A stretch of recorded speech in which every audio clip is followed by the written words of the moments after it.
Hello friends, வணக்கம். குதிரவாளி அரிசியில் தக்காளி சாப்பாடு செய்யலாம். அதுக்கு 1 டம்ளர் குதிரவாளி அரிசி எடுத்து நல்லா கழுவிட்டு ஊற வச்சுக்கிட்டேன்.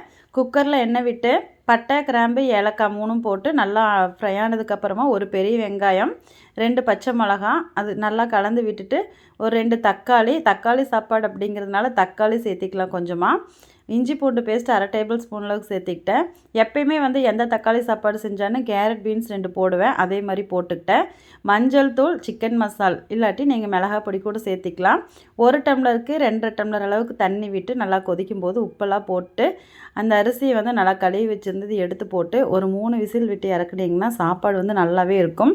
3 விசில் அப்படிங்கிறது 4ஆகவே விட்டுக்குங்க, ரொம்பவே நல்லாயிருக்கும். ஏன்னா அரிசியை பொறுத்து வேகிறது மாறும்.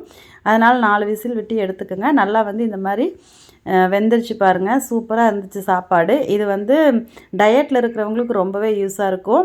ட்ரை பண்ணிக்கோங்க. Bye friends.